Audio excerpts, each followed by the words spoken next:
Hello boys and girls, welcome back to another video. This is not your usual vlog setup, so I just thought of addressing this matter real quick, right? So I've actually been receiving a lot of comments and kind of questions on my Instagram regarding the travel scenes that's happening in Thailand right now, about your TDAC, about your multi-entry transits that's happening right now, and how's all that currently, right? And also to see if there's any kind of sort of issues that you all are kind of facing, right? So I just thought coming here and kind of addressing it, because I have been in Thailand for the last 1.5 2 weeks already.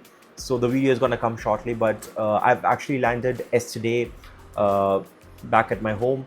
So today, as I'm shooting this video, this is 6th of January. So just in case if you all want to know the latest update, this is the right video for you all.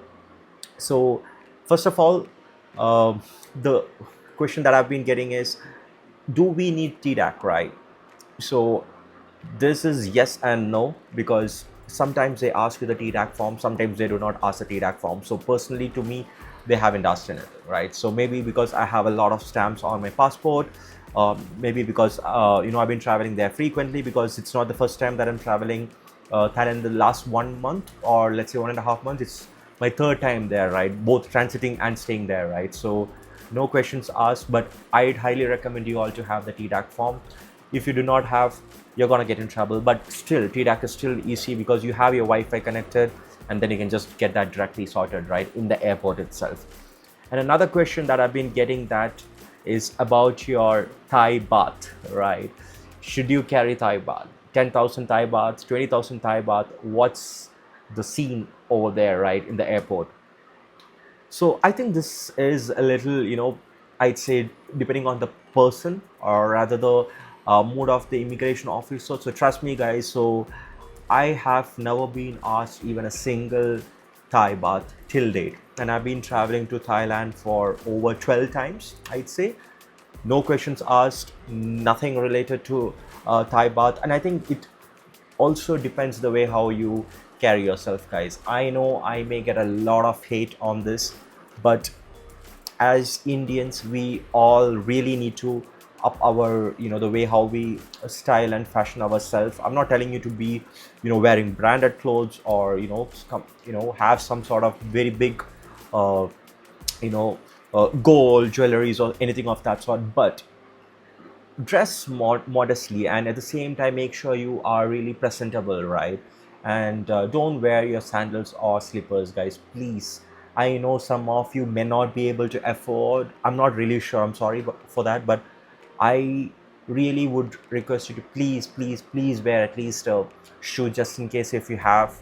Or I'd highly recommend you to please buy that before you travel, because you're spending a lot of money for traveling, and if you can't afford that, it's not good, guys. Because I have seen this multiple times, and even on YouTube I see a lot of video people just talk only about the kind of questions they get. But I also wanted to kind of educate you guys on from where exactly this starts, right? It's not when you actually reach the immigration officer. The eye on you starts way before that, way before you even reach your immigration space, right? Because before that itself, there are a lot of people walking around, there are people eyeing on you, the people kind of literally look at you from top to bottom. And I've seen this in most of the airport, something which people usually don't tell, right? So they are kind of guards, or some of them were I've encountered this in Philippines as well. So there are immigration officers even standing outside, and they check, so which was kind of strange and something new to me. So everyone keeps an eye on you, guys. So as soon as you land, people have an eye on you, and the way you carry yourself, that's where they keep a note on you if they want to go for further questions or anything of that sort, right? So make sure that you are well dressed.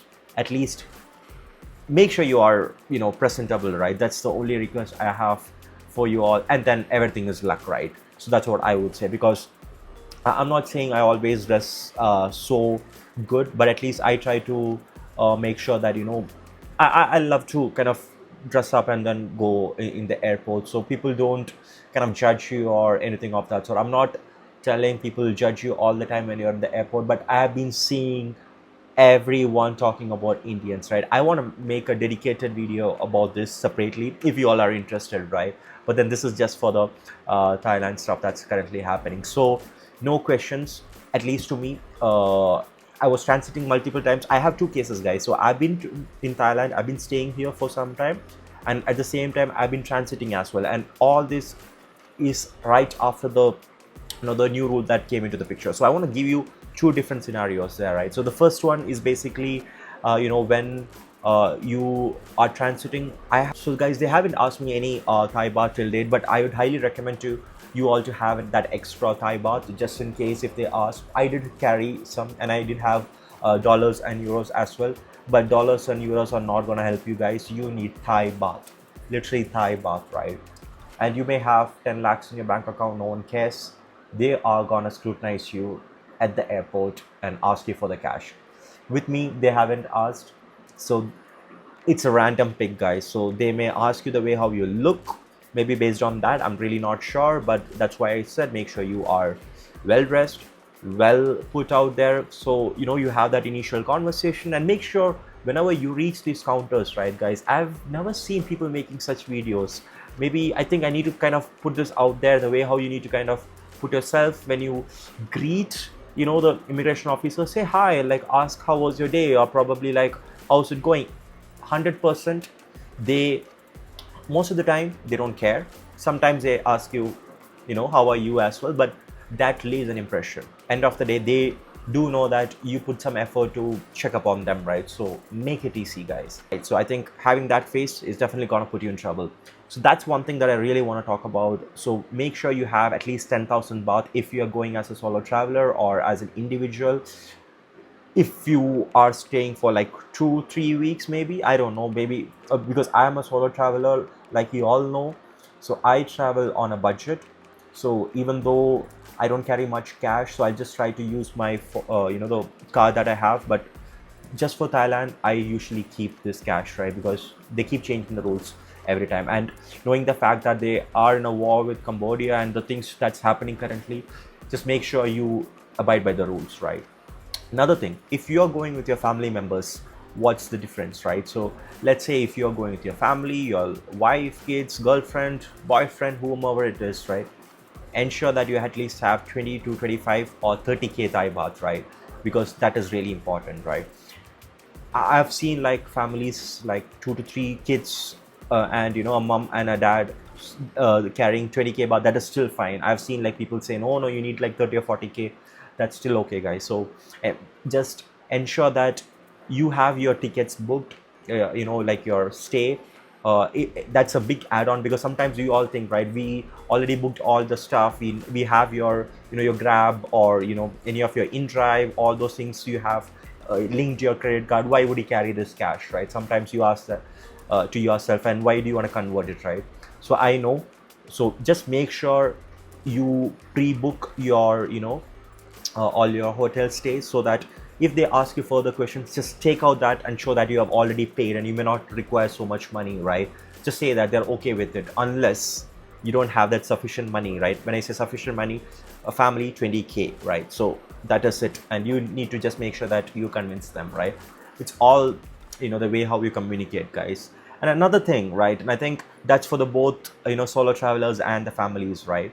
A big thing that you need to check right now is there's a lot of scams that's been happening, and that's one of the reasons why they want to make sure that they make this stringent rules that people don't abuse the free flow of visas, right? So thing is, right, like let's say when you're transiting, right, so it should be within like 12 hours.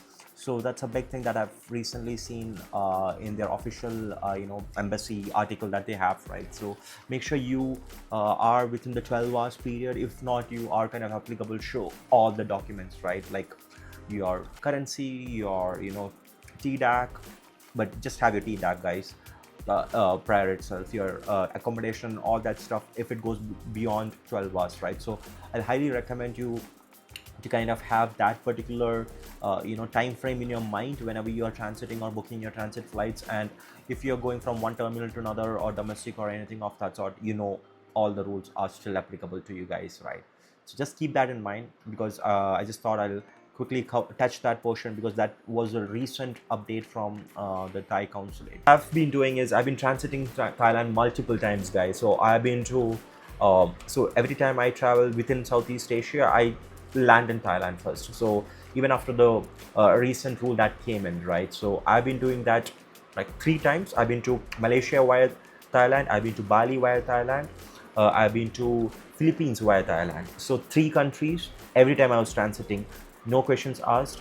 The reason being, maybe I'm lucky, maybe you never know, right? Again, I don't want to say that they don't ask you any sort of questions. They do ask, guys. So I have seen like people right in front of me, they've been asked, and literally they took the cash and they had to show to the immigration officer as well, right? So you do get into situations like that. So as long as you have your valid reasons, it's all fine, right? And just smile and have that conversation, right? Because these people are, sometimes you find rude people. I don't want to call them rude, but more like not that approachable, but sometimes people are so friendly, right? And one thing that I really want to say is, as soon as they see you as an Indian, right? So, and the way how you dress up and the way how you are, they do have a different look at you. So I think that's where I want to make a separate video. Let's park that for a different one. I want to just stick to this one, right? So transiting, right? So let's just speak about the transit, how you want to do, right? So let's say you want to go from Philippines to Bali, but you have your transit via Thailand. So just make sure that it's in one PNR. If it's one PNR, I'd say there's no question asked because you directly go from the fly through, right? So people, as soon as you land from your first country to Thailand, so they have a kind of placard holding your name and asking you to fly through them directly, because your luggage, everything goes directly to the next flight, and then you just fly from there without the immigration stamp. That's the point to note, right? Because you're not stepping out of the country and then re-entering it, right? So I've done that fly through. So this is why I want to give my personal experience, because I've been doing multiple things here. So I've done that. So no questions asked, because you don't have to even face the immigration officer. Second, so I've been going, so I don't want to name the country, but morning I landed in Thailand, even though it's a transit, but it's, I need to exit and then re-enter, because I did prefer doing that, because I had a huge layover, like let's say like 6 to 7 hours, and I didn't want to stay within the arrival area. So what I've done is, like, I just got outside the airport and I just got the stamp done. So they asked me like basic questions, and I said I'm gonna fly to today itself, later in the evening. So no questions asked or about your money or about your any of those things, right? But I did have my TDAC form, right? So they not even check my TDAC form. I think it automatically comes on their screen. I'm really not sure. Please don't quote me on this, but at least not the money. So the next thing is, like, they did not even ask me hotel booking, because I already told them. Even though they would have asked me hotel booking, I just say that I don't want, or I don't have to be staying here because I'm gonna fly out, right? So that's one thing that you need to make sure that you know what you want, right? You know what you're gonna do. So if you don't know, then that's gonna be a big trouble, right? And so right after that, I just came out of the immigration and I cleared it. I went to the arrivals. So the Thai, Don Mueang I'm talking about, not the other one, right? So as soon as you get down, then you need to walk for some time and then go to the departures again, because we have T1 and T2, right? So I did go through the same process again. So when I was exiting also, the immigration officer did not ask me any questions because I'm exiting. This usually happens when you enter the land, right? Mainland, I mean to say. So no questions asked. As soon as I went there, he just stamped and exit was done smoothly, right? So guys, this is how it is currently. It's all your luck, I would say, and at the same time, just follow the rules, guys, because right now they are making it very, very strict. Even though I have a lot of stamps from Thai immigration, so it doesn't matter. Trust me, it doesn't matter, because I know a lot of people who have, like, who frequently travel every month. They have been slashed out of this. So make sure you stick to the rules, and make sure you are having all the documents. Do not forget about the documents, guys, and do not forget about the cash. And so make sure you greet them. Make sure you showcase the best impression of yourself when you go there, because that actually matters, right? And be even if you are in a situation where they ask you a lot of questions, even when you're panicking, calm a little bit down. Worst thing that would happen is they'll take you to a different room. And I've been there, guys, not in Thailand, but another place. So I'll tell you that in a different vlog. I think it's gonna come shortly. But worst thing is, what they'll do is they'll just take you to a room and they're gonna interrogate you, right? So what does that mean? So they're gonna ask you where you're gonna stay, where you're gonna roam around, like your itinerary, your basic money that you have. And I've been asked to show my social media as well. They're not going to do that because it was in a very strict country, but here they wouldn't ask you any of that. Basically they just want to know that you're going to go back, right? So that's all that I want to kind of share. And your onward ticket from Thailand is mandatory, guys. They have been asking me this all the time, every time, even for transit, non-transit, even for staying there for some time. Yes, they do ask your onward journey ticket. As long as you have that, you're sorted. And every time I've seen this as well. So I've been trying to move within Southeast Asia, specifically, let's say not India, another country. So every time I land, it's not from India, but most of the people who actually land from India, they have been questioned a lot, guys. So just keep in mind all these things and follow the rules, guys. I think that's really important. And I just want to also talk about the behavioral stuff that we actually, as an Indian, we need to kind of follow when we kind of travel. That's something which I would definitely want to talk in a different video. But yeah, I think this video helped you. And I know the whole setup is a little bit different, and it's not your usual vlog setup, and I've been all different. So I'm going to travel shortly again in some time. But I just want to put this out there and make sure you all know what's happening, because I am the live example that I've been there in all the scenarios, right? So just putting it out there.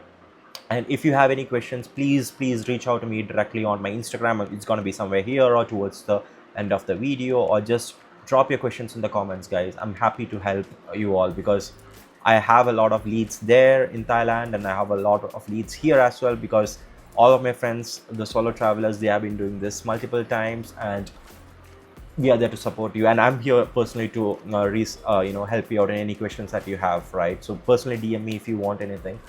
Yeah, I'm not begging for you all to subscribe or leave a thumbs up or anything.